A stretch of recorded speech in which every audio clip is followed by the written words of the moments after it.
बारे में कुछ बिल्कुल कॉमन जानकारी है। आँख क्या होती है, कैसी होती है, नॉर्मल बीमारियाँ क्या होती हैं, उनका इलाज क्या है और उनसे संबंधित जो चीज़ें हैं बताना चाहूँगा। बहुत ही ब्रीफ में जाएगा। आँख ऐसी होती है, देखा होगा आपने, इसको कॉर्निया बोलते हैं।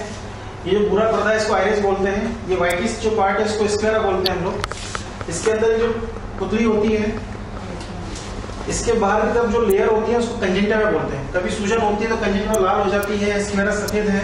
आँख का इस तरह काटा हुआ हिस्सा है। इस पुतली के अंदर लेंस होता है। यहाँ पर ये पुतली है, यहाँ पर लेंस होता है। यहाँ पर मोतीबिंदु बनता है। कभी आपने देखा किसी की आँख पे फुल्ला बना हुआ है तो फिर जो कॉर्निया है ये सफेद हो जाती है। ये पीछे एक मावा होता है, इसके अंदर यहाँ आँख का पर्दा होता है। ये आँख की नस है जो आँख से इंफॉर्मेशन ले जाके ब्रेन में ले जाती है। ये खून की नलियाँ हैं। आँख के लिए क्या जरूरी है? एक तो आँख का प्रोटेक्शन, जब भी बाहर निकले आप जाते हैं, धूप मिट्टी में जाते हो या फिर ड्राइविंग कर रहे हैं तो उसमें एंटी ग्लेयर ग्लासेस लगाइए, जिससे कि आंखों में कम से कम आँख पे धूल मिट्टी आँख में जाए। आँख की जो अल्ट्रावायलेट रेज जो है, मौसम बाहर जो धूप में निकलती है वो कम से कम आँख में जाए, जिससे कि कम से कम आपका रेटिना डैमेज हो सके। रेस्ट बहुत जरूरी है। जब भी आप किसी चीज को कर रहे हैं, ज्यादातर कंप्यूटर यूजर्स हैं उनके लिए रेस्ट बहुत जरूरी है। एवरी 30 मिनट्स में हर 1-2 मिनट आँख बंद रखनी चाहिए। कंप्यूटर यूजर्स के जो जल्दी का काम कर रहे हैं, कंप्यूटर ज्यादा वर्क करते हैं, एक नया बीमारी हुई है कंप्यूटर वालों को, कंप्यूटर विजन सिंड्रोम। जो लोग ज्यादा कंप्यूटर का यूज कर रहे हैं उनको तकलीफ हो रही है। इसके लिए 3-4 चीजें होती हैं। एक तो कंप्यूटर की जो हाइट है उसको नीचे रखनी चाहिए 10 सेंटीमीटर। कंप्यूटर को यूज करते हुए आंखों को ब्लिंक करते रहना चाहिए। हर 30 मिनट में आंखों को 2 मिनट के लिए बंद करनी चाहिए, जिससे कि आंखों में रेस्ट मिल जाए। जब भी पढ़ते हैं तो थोड़ा आपकी, जब भी बच्चों को पढ़ना होता है, आप पढ़ते हैं, लाइट बिल्कुल बराबर होनी चाहिए, ना ज्यादा कम ना ज्यादा बहुत ज्यादा। आंख को पढ़ने के लिए बहुत नजदीक नहीं, बहुत दूर नहीं, कम से कम 30 सेंटीमीटर दूर रखिए पढ़ने के लिए। लाइट बराबर होनी चाहिए, एजुकेट होनी चाहिए, बहुत ज्यादा नहीं होनी चाहिए, बहुत कम भी नहीं होनी चाहिए। आई एक्सरसाइज नॉर्मली करते रहनी चाहिए। एक पेन लीजिए, इतना पास नहीं गया वो सिंगल दिख रही है, बस इस तरह 4-5 बार दिन में करोगे सफिशिएंट हो जाता है। नॉर्मल रूटीन एक्सरसाइज बहुत जरूरी है। चलना है, दौड़ना है, जिससे कि आंख के अंदर ब्लड फ्लो नॉर्मल रहता है। Avoid using the eye medication और vitamin without consulting the doctor. ये बहुत कॉमन है कि आपकी जब भी आंख में कुछ तकलीफ होती है, आप दुकान वाले के पास जाते हैं, भैया आंख में कुछ हो रहा है, दर्द हो रहा है, जलन हो रही है, खा रही है, वो आपको ड्रॉप निकाल के दे देते हैं। वो सबसे गलत चीज है। जब भी हम देखते हैं ऐसे लोग आते हैं, वो ज्यादातर जो देते हैं 8-10 रुपए की दवाई, उसमें 2 दवाइयां होती हैं। एक सिंपल एंटीबायोटिक, उसमें स्टेरॉइड होता है। जब भी आंख में आपको इन्फेक्शन हुआ है, स्टेरॉइड देने से बढ़ जाता है। हम क्या करते हैं, 10 रुपए की दवाई देते हैं, उसको लाके डालते रहते हैं, उससे वो कम नहीं होती है, ज्यादा हो जाती है तकलीफ। उसमें एंटीबायोटिक होता है, कम करता है, लेकिन स्टेरॉइड साथ में होता है। स्टेरॉइड हमेशा आंख में नुकसान करता है, तो बिना कंसल्ट किए दवाई मत डालिए। आंख आ जाती है, सिंपल एंटीबायोटिक ओके ठीक है, लेकिन जब भी उसमें स्टेरॉइड है वो नुकसान करता है। हमें हर साल के एक बार आंख के अंदर चेक कराना चाहिए। अगर आंख में कुछ तकलीफ है, ग्लोकोमा है, काला पानी है, मोती है या फिर आपको डायबिटीज है, हर 6 महीने में एक बार आंख की जांच जरूरी है। पहले जो अमेरिकन स्टैंडर्ड थे हर साल के थे, अभी अमेरिकन स्टैंडर्ड हर 6 महीने के आ गए। हार्ड बाइक 2 व्हीलर चलाते हो तो हमेशा ग्लास पहनिए, हेलमेट पहनिए, हेलमेट भी पैक वाला। अगर आपकी आंखों में ऐसे लगता है कि मुझे खुजली हो रही है, पानी गिर रहा है, आंखें थक गई हैं, तो बहुत कॉमन प्रॉब्लम हो रही है आपकी ड्राइनेस। अभी लाइफस्टाइल चेंज हो गई है, सब लोग 2 व्हीलर पर जाते हैं, चाहे वो पीछे बैठ के चाहे चला रहे हैं। ड्राइनेस बहुत कॉमन हो गई है, एलर्जी बहुत कॉमन हो गई है, क्योंकि एयर पोल्यूशन बहुत ज्यादा होता है। इसलिए जब भी आपको लगे कि आंख में जलन हो रही है, पानी गिर रहा है, थक गई है, तो आंखों को सिंपल पानी से धो लीजिए। ऐसा होता है एक बार दिखा लीजिए। नॉर्मली आंखों को ब्लिंक करते रहिए, आंखों को झपझपाते रहिए, जिससे ड्राई नहीं हो। आपको लगता है कि आंखें जल रही हैं, पानी गिर रहा है, लाल हो गई है, तो नॉर्मली झपझपा सकते हैं। आंख को ठंडे साफ पानी से, नल के पानी से धो लीजिए, कोई नुकसान नहीं। खूब पानी पीजिए, जिससे कि ड्राइनेस नहीं हो। एयर कंडीशन रूम में बहुत कॉमन ड्राइनेस हो गई है। ज्यादातर जो कॉर्पोरेट कंपनी है, जो जितने भी ऑफिस हैं, घर में भी एयर कंडीशन बहुत हो गए हैं, ड्राइनेस रहती। जब भी एयर कंडीशन रूम होता है, अंदर का पूरा एनवायरमेंट एकदम ड्राई होता है। आपने देखा होगा बाहर पानी निकलता रहता है इसी से। क्यों? क्योंकि अंदर की जो ह्यूमिडिटी है वो खत्म हो जाती है, वो पूरी ह्यूमिडिटी को निकाल के बाहर कर देता है। तो आंखों को ब्लिंक करते रहिए, 1-2 बार धो लीजिए, खूब पानी पीजिए। खाने में सब fish contain vitamin A, C and E. A, C में अंडा है, मांस मच्छी है, ये मांसाहारी खाने में आते हैं। वेजिटेबल्स में आपके सब्जियां हैं, पपीता है, मैंगो है, बनाना है, सीताफल है, orange and lemon. Orange lemon vitamin E C के लिए बहुत अच्छा है, ए के लिए मैंगो है, पपीता है, ग्रेप्स हैं। बच्चों में बहुत कॉमन हो गया है चश्मे के नंबर। पहले बोलते थे सब, अभी जो बोलते हैं कि चश्मे के नंबर बच्चों में बहुत कॉमन आ रहा है, ऐसा नहीं है। पहले भी आते थे, लोग चेक नहीं करवाते थे, मालूम नहीं चलता था। अभी जैसे अवेयरनेस बढ़ रही है लोगों में, ऐसा ज्यादा चश्मे के नंबर निकल गए। पहले मालूम नहीं चलता था, लोग चश्मे नहीं पहनते थे, आंखें वीक हो जाती थी। जब 15 साल 20 साल में जब स्कूल जाते थे, जब मालूम चलता था भैया नंबर आ गए। नंबर का रेट वही है, पहले जितने नंबर आते थे अभी भी उतने ही आ रहे हैं, लेकिन जल्दी चेकअप करने के कारण जल्दी मालूम चल जाता है। कब करना चाहिए? बच्चों में एग्जामिनेशन कम करना चाहिए। एक तो आपको जब भी स्कूल में जाए, वो पहले 3-4 साल का है, तब एक बार आकर चेक कराना चाहिए, बहुत जरूरी है। अगर नंबर ज्यादा हुए तो एक प्रॉब्लम होती है, आंख में लेजी आई, आंख वीक हो जाती है। एक बार मालूम चल जाए आपने कोई आंख में चश्मे के नंबर है, पहना ही है, आंख वीक नहीं होनी चाहिए, लेजी नहीं होनी चाहिए, आलसियाई नहीं होनी चाहिए। एक बार अगर एम्ब्लियोपिया हो गया, लेजियाई हो गई, तो बहुत अच्छे ट्रीटमेंट कहीं भी नहीं है। इसलिए जितना हो सके आप आंख को चेकअप कराइए, बच्चों में स्पेशली चेकअप कराइए। 3 साल की 4 साल की उम्र को चेक कराइए।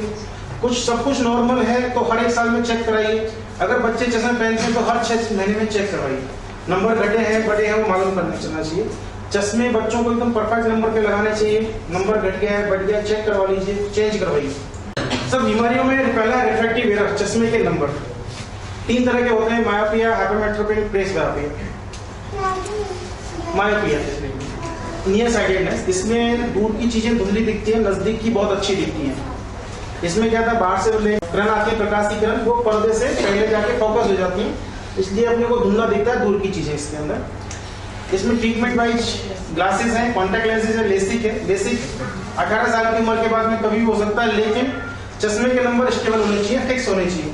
कम से कम 1 साल तक चश्मे के नंबर फिक्स होने चाहिए। अगर नहीं है वेट कीजिए, चश्मे के नंबर फिक्स नहीं है तो ऑपरेशन नहीं करते। 18 साल की उम्र के बाद सोचते हैं कि नॉर्मली चश्मे के नंबर फिक्स हो जाते हैं, ऐसा नहीं है, लेकिन प्रैक्टिस में देखते हैं 20-21 साल तक बढ़ते रहते हैं। जब तक नंबर बढ़ते हैं मत कराइए। 18 साल के बाद में नंबर फिक्स 1 साल तक करवा सकते हैं। हाइपरमेट्रोपिया, इसमें सर देखो कहते हैं कि आप दूर जो नॉर्मली बोलते हैं कि माइनस के नंबर दूर के लिए होते हैं, नजदीक के प्लस के लिए होते हैं, ऐसा नहीं है। मायोपिया माइनस नंबर आते हैं, हाइपरमेट्रोपिया प्लस के नंबर आते हैं। इसके अंदर नॉर्मली दूर का देख सकता है, लेकिन नजदीक के दिखने में दिक्कत होती है। बच्चों के अंदर प्रॉब्लम होती है, वो सर दर्द की कंप्लेंट करते हैं पढ़ते। हाइपरमेट्रोपिया में बच्चों में होता है, बच्चों में प्लस के नंबर देते हैं, पर वो सर दर्द की कंप्लेंट होती है कि यार मुझे पढ़ते हुए एग्जाम टाइम में सर दर्द हो रहा है, आंखें भारी हो रही हैं, आंखें दुख रही हैं, तो उनके प्लस के नंबर होते हैं। ऐसा नहीं है कि प्लस के नंबर सिर्फ उनको जो देते हैं सिर्फ नजदीक के देते हैं, उनको हमेशा पहनना चाहिए। दूर और नजदीक दोनों के लिए ही चश्मे का नंबर उनको प्लस का आता है। बस वही इसका ट्रीटमेंट ग्लासेस है, कॉन्टेक्ट लेंस, लेसिक है। लेकिन अगर नंबर है प्लस के हैं बच्चों में तो हमेशा पहनाना चाहिए। ऐसा नहीं है कि बच्चों में प्लस के नंबर आते हैं। ये जो दिक्कत है ये कोई बीमारी नहीं है, ये आंखों की वीकनेस है जो 40 साल के बाद में स्टार्ट होती है। आपने देखा होगा 40-42 साल 45 साल के बाद लोग चश्मे के लिए नंबर पहनते हैं। क्यों? क्योंकि उनकी आंखें बराबर से नजदीक की चीजों को फोकस नहीं कर पाती। इसमें प्लस के नंबर आते हैं। नजदीक के सिर्फ पढ़ने के लिए यूज करने चाहिए, हमेशा यूज नहीं करना, सिर्फ पढ़ने के लिए यूज करने चाहिए। 2 तरह के बनते हैं साहब, बाइफोकल एंड फेस प्रोग्रेसिव। जो लोग कंप्यूटर यूज करते हैं उनको प्रोग्रेसिव चश्मा पहनना चाहिए। प्रोग्रेसिव के अंदर बीच में लाइन नहीं आती है, प्रोग्रेसिव लेटेस्ट है, बहुत अच्छा है, बहुत कंफर्टेबल है। लेसिक सर्जरी आपने बहुत सुना होगा, लेजर सर्जरी होकर चश्मे के नंबर निकाल रहे हैं। होती कैसे है, क्या है इसके अंदर?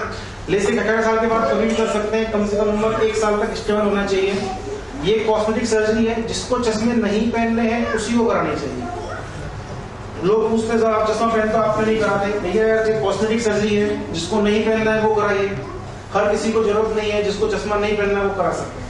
18 साल से लेकर 50 साल की उम्र तक करते हैं। नॉर्मली 40 साल तक करते हैं, क्योंकि लेसिक से आपके 1 नंबर निकल सकता है, या तो दूर का या नजदीक का। 40 साल के बाद नजदीक के नंबर भी आ जाते हैं, इसलिए हम नहीं रिकमेंड करते हैं 40 साल के बाद। 40 साल से पहले ही रिकमेंड करते हैं। लेकिन मैंने 49 ईयर्स तक किए हुए हैं लेसिक। जो पेशेंट है नहीं उनको करना ही है, ठीक है, कर सकते हैं। कम से कम दूर के नंबर उनको निकल जाते हैं, नजदीक का फिर वो चश्मा पहनना पड़ता है। इसमें 3 तरह के टेस्ट करते हैं, topography, pachymetry and fungus examination. Topography में आंख के कॉर्निया जो है, जो काला हिस्सा दिखता है, इसका फोटोग्राफ लेके इसकी कर्वेचर देखते हैं। पैकीमेट्री में इसकी थिकनेस देखते हैं, कितनी थिकनेस है, जिससे कि आपके नंबर जो पहनते हो 2, 3, 4 वो निकल सकते हैं कि नहीं निकल सकते।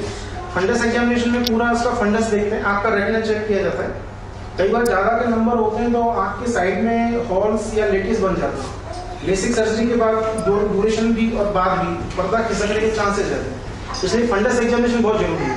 कोई हॉल्स तो नहीं है, लेटिस तो नहीं है, वो चेक किया जाता है। इसमें लेसिक मशीन है, एल्कॉन कंपनी का हमारे पास है। इसमें 3 चीजें की जाती है। एक फ्लैप बनाते हैं, इस तरह एक मशीन होती है जिसके आँख के अंदर फिक्स करके, ये क्रेटोम है, कटर होता है, सब ऑटोमेटिक है पूरा। ये हमको सिर्फ फ्लैप बनाना होता है, सेट करना होता है, उसके बाद सीधा आपको लाइट में देखने को बोलते हैं। ये फ्लैप यहाँ से कटर करता है, वापस जाता है। टोटल 4 सेकंड इसमें लगती है। इस तरह यहाँ से कॉर्निया का फ्लैप बन के बन जाता है। तो यहाँ पे देखेंगे आप, ये फ्लैप बना, सीधा लेजर कट डाल दिया। इसमें 20 सेकंड लगते हैं लेजर कट डालने में। लेजर कट डाला, साफ किया, धो के, और ये आपको फ्लैप को वापस सुला दिया। टोटल इसमें 1 से 1.5 मिनट लगता है एक सर्जरी में, मैक्सिमम 1 से 1.5 मिनट। तो पूरी कंप्यूटराइज होती है। फ्लैप बनाना है, लेजर कट डालना है, हमको सिर्फ उसको मशीन को फिक्स करना है, इसको उठाना होता है, वापस को सुलाना होता है, ये हमारा काम है। बाकी सब कुछ ऑटोमेटिक और कंप्यूटराइज है, इसलिए बहुत सेफ है, कोई भी करवा सकता है जिसको नंबर नहीं पहनते। कैटरेक्ट मोती बिंदु बहुत कॉमन है, देखा होगा साहब आपने, हर किसी को होता है, किसी उम्र में हो सकता है, जन्म से लेके 80-85 साल तक कभी भी हो सकता है। मोती बिंदु होता है कि यहाँ का जो लेंस है ये सफेद हो जाता है, इसको मोती बिंदु बोलते हैं। बच्चों में भी हो जाता है, ऐसा नहीं है, बच्चों में भी कॉमन है, काफी अभी बच्चों में भी होने लगा है। इसमें दिक्कत क्या होती है, दिखने में धुंधला दिखता है, एकदम जो क्लियर दिखना चाहिए इसमें धुंधला धुंधला दिखता है। ये कच्चे मोती की निशानी है। पक्का मोती में बिल्कुल दिखना बंद हो जाता है, टोटली ब्लाइंड हो जाता है। इसमें कच्चे मोती की निशानी है, जब धुंधला दिखता है। अगर आपको दिक्कत होती है, दिखने में दिक्कत है, हल्का कच्चा मोती है, तो आप ऑपरेशन करवा सकते हैं इसका। इसमें प्रॉब्लम होती है डिफेक्टिव फोकी, ब्लड विजन, धुंधला दिखता है, नाइट में बहुत ज्यादा ग्लेयर लगती है, चकाचौंध होती है राइडिंग करते वक्त, कॉन्ट्रास्ट घट जाता है। जो एकदम टीवी में एकदम क्लियर दिखना चाहिए, जो कॉन्ट्रास्ट दिखना चाहिए, वो कम हो जाता है। बार बार नंबर चेंज होते रहते हैं। ये देखो, इसमें ऐसा दिखता है नॉर्मल, लेकिन मोती बिंदु के कच्चे मोती में ऐसा दिखता है। अगर आपको दिक्कत है, धुंधला दिख रहा है, तो आप ऑपरेशन करवा सकते हैं, क्योंकि आपको करवाना ही, अभी नहीं तो 6 महीने बाद करवाना है। लेकिन 6 महीने तक आप धुंधला क्यों देखें, इसमें ऐसा है, धुंधला दिखता है। एकदम जो क्लियर पिक्चर इसमें नहीं बनता, दिखता है, ऐसा नहीं दिखता, दिखता है, पर धुंधला धुंधला दिखता है, इस तरह से फॉगी दिखता है। ऑपरेशन ही एक इलाज है मोती बिंदु का।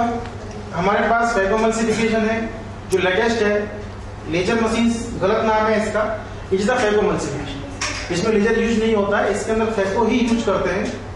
ऐसी मशीन होती है, लेटेस्ट मशीन है। हर किसी को मोती बिंदु होता है एक उम्र के बाद में। मोती बिंदु के साथ में जब भी जाओगे, पहले ऑपरेशन के बाद में कॉम्प्लिकेशन रेट बहुत ज्यादा थी, अभी कम हुई है, लेटेस्ट टेक्नोलॉजी आई है, बहुत कम हो गए हैं कॉम्प्लिकेशन होना, लेकिन जीरो नहीं है, हो सकते हैं। पर जब भी है आपको ऑपरेशन तो कराना ही पड़ेगा, क्योंकि दूसरा ऑपरेशन के अलावा कोई इसका इलाज नहीं है। इसमें सब 3-4 तरह के टेस्ट करते हैं। एक सेट आँख के अंदर नासूर है या नहीं है, क्रेटोमेट्री, और ये सब हम आँख की स्कैन करते हैं, जिससे कि आपके लेंस की पावर निकालनी होती है। ये आँख का जैसे नॉर्मल लेंस एकदम क्लियर होता है कांच की तरह, कैटरेक्ट में ब्राइट ब्राउनिश हो जाता है, क्लाउडी हो जाता है। इसके अंदर क्या करते हैं, पहले छोटा छेद करते हैं। पहले जो ऑपरेशन किए जाते थे उसमें इतना बड़ा चीरा रखते थे, 6 mm का, यहाँ से लेके यहाँ तक। अभी सिर्फ 1.8 से 2 mm का चीरा रखते हैं, बहुत छोटा चीरा यहाँ पे रखते हैं। पहले यहाँ पे रखते थे, खून निकलता था, यहाँ पे रखने से खून नहीं निकलता है, बहुत छोटा चीरा होता है, 3 घंटे में भर जाता है। इसमें इसका लेंस है, इसके ऊपर एक फ्लैप बनाते हैं हम लोग, जिससे कि अंदर जो आँख का, ये देखो, इसमें डिवाइड करते हैं, इसको डिवाइड करते हैं 4-5 पीसों में, और फिर एक करके इसको 4 पीसों को ले लेते हैं, और जो बैग बचता है उसके अंदर लेंस रख देते हैं छोटे छेद में। ये फोल्डेबल लेंस होता है, फोल्ड हो जाता है, अंदर जाके अनफोल्ड हो जाता है इस तरह से। ये सिर्फ 1.8 और 2 mm का इंसिजन रखते हैं। पहले बहुत बड़ा इंसिजन रखते थे, फोल्डेबल लेंस नहीं रखते थे, उसमें सीधा लेंस जाता था। सब ऑपरेशन के बाद में भी पहले से बहुत चेंज हो गए हैं मोती बिंदु के लिए, लेकिन जब भी ये पहले 1 महीने तक नहाने की ना बोलते थे, अभी ऐसा नहीं है। ऑपरेशन के बाद में आपको काले चश्मे पहनने पड़ते हैं 15-20 दिन तक। 30 दिन से आप जो भी है काम कर सकते हैं, टीवी, कंप्यूटर सेकंड डे से चालू कर सकते हैं। नहाने का 7 दिन तक ना बोलते हैं। दोनों साइड सो सकते हैं, ऐसा नहीं किस तरफ सोना है किस तरफ सोना है, दोनों तरफ सो सकते हैं। आँख को रगड़ना नहीं होता 15 दिन तक, बाकी और सब कुछ सेकंड थर्ड डे से चालू कर सकते हैं। नहाने का 7 दिन से ना होती है, क्या सर से मत नहाइए, गर्दन से नीचे नहाइए। देखा होगा आपने आंखों में, काफी कॉमन है, राजस्थान में बहुत कॉमन है ये। यहाँ से क्या होता है, इसको टेरिजियम बोलते हैं, इसको गुजराती में बेल बोलते हैं। यहाँ से साइड से एक मांस है जो पीकी के ऊपर जाता है, कॉर्निया के ऊपर, और इस तरह से दिखता है, ये टेरिजियम है।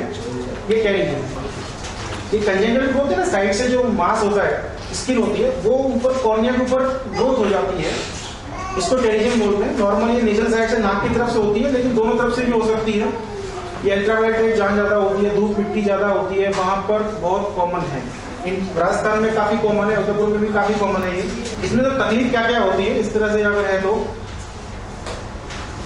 एक तो यहाँ पे हमको लाल लाल दिखती है आंखें, इन्फ्लामेशन रहता है, सूजन रहती है आंख में, पानी गिरता है, इरिटेशन रहती है, पानी गिरता रहता है, ड्राई रहती है, ऐसा लगता है कि आंख में कुछ फटा हुआ है टेक्सचर। इसका ट्रीटमेंट सर्जरी है। पहले सर्जरी में अपना डिफरेंस ये है कि पहले यहाँ से इसको निकाल के दूसरी चमड़ी नहीं रखते थे, अभी इसको निकाल के दूसरी चमड़ी रख देते हैं। दूसरी चमड़ी रखने से फायदे क्या होते हैं? पहले इसको निकाल देते तो आपकी वापस होने के चांसेस 80% होते थे। अगर इसको सिर्फ निकाल के काटते तो इसमें वापस होने के चांसेस 80% है। अगर इसमें ऑटोग्राफ रखते हैं, नई चमड़ी रखते हैं वापस, तो सिर्फ 1% चांसेस वापस होगा। 10 साल के एक्सपीरियंस में अभी तक कोई भी ऐसा चांस नहीं देगा कि वापस हुआ है। बराबर से अगर चमड़ी फिक्स हुई हो, बराबर से अगर फ्लैप बहुत अच्छे से रखा गया है, तो वापस होने के चांसेस बहुत कम होते हैं। काला पानी बहुत देखा होगा सब, बहुत कॉमन है, ग्लोकोमा बोलते हैं इसको हम लोग। ग्लोकोमा होता क्या है? आंख के अंदर का प्रेशर बढ़ जाना है, ग्लोकोमा बोलते हैं। आंख के अंदर का प्रेशर बढ़ गया है, जिसके कारण की आंख की जो नस है इस पर दबाव आता है। दबाव आने के कारण ये आंख की नस डैमेज होने लगती है। डैमेज होती है, इसकी जो नर्व्स होती है वो डैमेज हो जाती है, इसी को काला पानी बोलते हैं। इसमें होता क्या क्या है, आपको क्या क्या लक्षण है इसके? दर्द होता है आपके अंदर, बहुत कम से लेके बहुत ज्यादा हो सकता है। कई बार दर्द भी नहीं होता है, सिंपली वो धीरे धीरे आपको डैमेज करती रहती है। धुंधला दिख सकता है, धुंधले धुंधले ब्लड हेलोज दिखते हैं, रंगीन दिखती है। बार बार में चश्मे का नंबर चेंज होना है, आसपास का पेरिफेरल विजन लॉस होना है। ये नॉर्मल विजन होता है, इसके अंदर टनल विजन रह जाता है। आसपास का जो विजन है वो खत्म हो जाता है, सिर्फ बीच का ही दिखता है। ये क्या करता है, चारों तरफ से इसको नुकसान करता है आंख के पर्दे पर, इसलिए वो चारों तरफ से नुकसान हो जाता है, तो बीच का ही दिखने लगता है। दो तरह का होता है, ओपन एंगल, क्लोज एंगल। यहाँ पर जो एंगल है ये कॉर्निया और आइरिस के बीच में, कई बार ये बंद हो जाता है, तो क्लोज एंगल बोलते हैं। ओपन रहता है और यहाँ से इसका बाहर निकलने का जो नाली का जो रास्ता है ये बंद हो जाता है, उसको ओपन एंगल बोलते हैं। उसमें एंगल ओपन रहता है, इसमें क्लोज हो जाता है। इस तरह से नजर आता है। इसमें जो फंडस देखते हैं आंख की नस, ये नॉर्मल है, धीरे धीरे से डैमेज होता जा रहा है। ये डैमेज कम है, उसमें एकदम ज्यादा हो गया डैमेज। ये आंख के अंदर पर्दे पे असर आता है। ये मॉडरेट डैमेज है, ऐसा नहीं है बहुत कम है, बहुत ज्यादा है, बीच का है ये। वो एकदम बिल्कुल एकदम ज्यादा हो गया, पूरा आंख की नस खत्म हो गई है। इसमें क्या क्या करते हैं? टोनोमेट्री करते हैं आंख को प्रेशर चेक करने के लिए, गोलिस्कोपी करते हैं कि क्लोज एंगल है कि ओपन एंगल है। HFA करते हैं, ये मशीन HFA की है। पेरी में कितना विजन लॉस हुआ है, जितना विजन लॉस होता है उसके हिसाब से इसका ट्रीटमेंट डिसाइड करते हैं। एक OCT लेटेस्ट है। HFA जब भी करते हैं 30% लॉस होने के उनको मालूम नहीं चलता है। 30% लॉस होने के बाद ही HFA में उसके विजन के प्रॉब्लम सामने आती है। OCT में बहुत जल्दी मालूम चल जाता है कि ग्लोकोमा है, तो उसके कारण कोई आंख में नुकसान हो रहा है या नहीं हो रहा है। ऑप्टिस्ट की फोटो ले सकते हैं, दिखाने आएंगे आप 6 महीने बाद, 1 साल बाद। 1 साल पहले का कंडीशन थी, अभी का कंडीशन है, वो मालूम चलती है। ये HFA की फोटो है सर। ये HFA क्या होता है, पेरी करते हैं, वो अपने को बटन दबा के टेस्ट किया जाता है। ये नॉर्मल है, इसमें ज्यादा नुकसान नहीं है। ये नुकसान साइड से हो रहा है, पेरी से। ये पूरा नुकसान हो चुका है, बीच में ही से विजन बाकी रहा है। इस केस में बहुत कुछ हो नहीं सकता है, वो खत्म हो चुकी है उसमें। ट्रीटमेंट वाइज ऐसा है, ग्लोकोमा काला पानी बहुत कुछ ज्यादा ट्रीटमेंट नहीं है। एक बार अगर आंख खत्म हो गई तो ज्यादा दुनिया में कहीं कोई ट्रीटमेंट नहीं है। जितना जल्दी मालूम चल सके उतना जल्दी ट्रीटमेंट स्टार्ट करना अच्छा है। इसमें ट्रीटमेंट देते हैं, 2 तरह के ट्रीटमेंट है, दवाइयाँ भी हैं, ऑपरेशन भी है। दवाई से जितना अच्छा है, कंट्रोल हो सके तो बेस्ट है, नहीं तो फिर ऑपरेशन करना पड़ता है। ऑपरेशन में ड्रग को बोलते हैं। अभी एक नया स्टंट आ चुके हैं, अभी इससे वापस बंद होने के चांस नहीं होते, फेल होने के चांसेस कम हो गए हैं इसके आने से। ग्लोकोमा जितना जल्दी ट्रीटमेंट चालू करो उतना अच्छा है, कि जितना डैमेज आपकी आंख में हो रहा है वो हो चुका है, जिसको वापस नहीं ला सकते। आगे डैमेज नहीं हो उसको रोक सकते। इसे जितना जल्दी चालू करेंगे उतना इसमें बेनिफिट मिलता है। ये सब vision loss glaucoma can not be recover, वापस इसको नहीं ला सकते हैं। जितना हो सके जल्दी ट्रीटमेंट करोगे, वापस ज्यादा डैमेज नहीं होगा, उसको रोक सकते हैं, अच्छा नहीं कर सकते हैं। हमेशा रेगुलर लाइफ लॉन्ग उसको आना पड़ेगा चेकअप के लिए। ग्लोकोमा है, 3-3 महीने में आपका चेकअप कराइए, आपका प्रेशर चेक कराइए। हर 6-6 महीने में उसका HFA करना होता है। जिनके परिवार में है कि सब ग्लोकोमा है, जिसके माता पिता ग्लोकोमा है, घर में किसी को भी ग्लोकोमा काला पानी है, 40 साल के बाद में हर 1 साल उसको चेकअप कराना चाहिए। जिसके घर में परिवार में ग्लोकोमा है, काला पानी की हिस्ट्री है, उसको 40 साल के बाद हर साल एक बार आँख का चेकअप कराना चाहिए कि उनको ग्लोकोमा काला पानी तो नहीं हो गया तो ट्रीटमेंट चालू करते हैं, नहीं है तो बांधना नहीं, एक ही साल में चेक कराइए। आपने सब देखा होगा, ये बहुत कॉमन है, आँख के ऊपर बिल्ली बोलते हैं इसको, आँख की पलक के ऊपर एक सूजन हो जाती है, इसको कैलेजियन बोलते हैं इसमें। ये आँख के ऊपर एक मेग्नो ग्लैंड होती है, यहाँ पे ऑयल की ग्लैंड होती है, वो बंद हो जाती है, इसलिए वो फूल जाती है, उसके पेट के अंदर ऑयल भर जाता है तो फूल के मोटी हो जाती है, इसको बिल्ली बोलते हैं। इसका ऑपरेशन ही एक इलाज है, इसको अंदर की तरफ जाके उल्टा करके छोटा सा चीरा रखते हैं और उससे ज्यादा जो है ऑयल निकाल देते हैं। टॉसिस, आँख की पलक छोटी होना, वो आँख का छोटा होना, इसमें जो ऊपर की पलक है वो नीचे गिर जाती है। ज्यादातर ये बच्चों में होता है, माँ के पेट से जन्म से होता है, पर आँख में चोट लगी उसके कारण भी हो सकता है, बुढ़ापे के अंदर भी हो सकता है, बाकी मैक्सिमम ये बच्चों में होता है, माँ के पेट से आता है। बहुत सब देखोगे आपने, ये ब्लैफाइटिस बोलते हैं हम लोग इसको, आँख की जो पलक होती है उसके जो बाल है उसके ऊपर डैंड्रफ लग जाता है, व्हाइट से चिपक जाता है, इसको ब्लैफाइटिस बोलते हैं। पलकों के ऊपर ये डैंड्रफ चिपक जाता है। इसके नुकसान क्या है, इससे लक्षण क्या होता है, आँख में जलन रहती है, पानी गिरता है, लाल हो जाती है, इरिटेशन होती है, टीयरिंग होता रहता है। ट्रीटमेंट में इसको आपको इसमें एक शैम्पू दिया जाता है जिससे कि आपको क्लीन करते रहिए आप 1-2 दिन में एक बार, और एक ऑइंटमेंट देते हैं रात को लगाने को जिससे एकदम क्लियर हो जाती है। कंजंक्टिवाइटिस आई फ्लू बहुत कॉमन है, अभी भी चल रहा है उदयपुर में। ये जो चमड़ी है इसके अंदर सूजन हो जाती है, इन्फेक्शन हो जाता है, उसी को कंजंक्टिवाइटिस बोलते हैं। आँख आ गई है, ये बैक्टीरियल वायरस 2 तरह का होता है, आई फ्लू को वायरस बोलते हैं, बैक्टीरिया को कंजंक्टिवाइटिस आँख आ गई है। वायरस होता है तो बहुत ज्यादा चिपकती नहीं है, सिर्फ पानी निकलता है, लाल होती है। बैक्टीरिया में बहुत ज्यादा ये निकलता है, डिस्चार्ज निकलता है, येलोइश डिस्चार्ज बहुत ज्यादा है, मतलब बैक्टीरिया है। नॉर्मल डिस्चार्ज है, आँख बहुत लाल है, पानी निकल रहा है, दर्द हो रही है तो वायरस होता है। ये बहुत तेजी से फैलता है, इसका ध्यान रखना है। हाईली कॉन्टेजियस, ये देखने से नहीं फैलता है, ये टच करने से फैलता है। अगर आप आँख टच करते हो, दूसरे की आँख में आप टच कर दिया अपनी आँख लगा के, तो उसकी आँख में होने ही वाला है।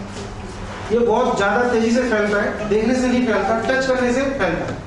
ये सब नॉर्मल कंडीशन है। ये बहुत ज्यादा आँख लाल हो गई, बहुत ज्यादा आँख आ गई, ये है, ये कम है, माइल्ड है। इसमें रेडनेस होती है, आँख लाल हो जाती है, दर्द होता है, डिस्चार्ज आता है, धुंधला दिखता है। ट्रीटमेंट वाइज खुद ट्रीटमेंट नहीं लें, डॉक्टर को दिखाएं क्या है और उनकी उसका दवाई लें। इसमें स्टेरॉइड लेना हानिकारक है, अगर स्टेरॉइड लेते हो तो बहुत तेजी से बढ़ जाता है। प्रॉपर हाइजीन बहुत इंपॉर्टेंट है, आँख को बराबर साफ रखिए, रुमाल यूज मत कीजिए, मैं टिश्यू को यूज करने की बोलता हूँ, टिश्यू यूज कीजिए और फेंक दीजिए। आप अगर टिश्यू को एक आँख में यूज करके दूसरी में लगा लो तो दूसरी में हो जाएगा, रुमाल को एक आँख में टच करके दूसरी में लगाओगे दूसरी में फैल जाएगा। इसके लिए प्रॉपर मेंटेन रखिए हाइजीन, आँखों को टच मत कीजिए। हाथ अगर टच होते हैं तो धो लीजिए साबुन से, दवाई डालने से पहले, दवाई डालने के बाद में हाथों को साबुन से धोना चाहिए। जिन लोगों को डायबिटीज है उनके लिए बहुत कॉमन हो गया डायबिटिक रेटिनोपैथी, आँख के पर्दे पे असर आना। आँख का जो पर्दा है डायबिटीज के कारण जो खून की नलियां हैं वो डायबिटीज के कारण वीक हो जाती है और यहाँ से खून निकलना चालू हो जाता है। इस तरह जिनको डायबिटीज है तुरंत मालूम नहीं होती, तुरंत तो बीमारी नहीं होती, आफ्टर 5 years 10 years के बाद में स्टार्ट होता है। किसी को भी हो सकता है, ऐसा नहीं है जिसको डायबिटीज कंट्रोल में है उसको नहीं होगा। डायबिटीज प्रॉपर कंट्रोल होने के बाद भी 100 में से 15 से 20 लोगों को ये तकलीफ होती है, पर ये 5 से 10 साल के बाद में स्टार्ट होती है। इसलिए रूटीन चेकअप बहुत जरूरी है। जो डायबिटीज है उनको हर एक साल में आँख का पर्दा, आँख का पूरा चेकअप करना बहुत जरूरी है। लीकेज हो रहे हैं,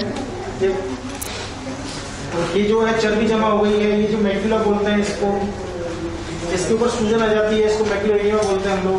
ऐसा जमा हो जाता है खून, उसमें धुंधला दिखता है और ये परमानेंट लॉस भी हो सकता है। इस तरह से खून की नलियां जमा हो गई है, मैक्यूला है, सेंट्रल पार्ट है, सबसे मोस्ट सेंसिटिव इलाका होता है रेटिना का, यहाँ से हमको सबसे अच्छा दिखता है। अगर सूजन आ गई तो दिखना बंद हो जाता है।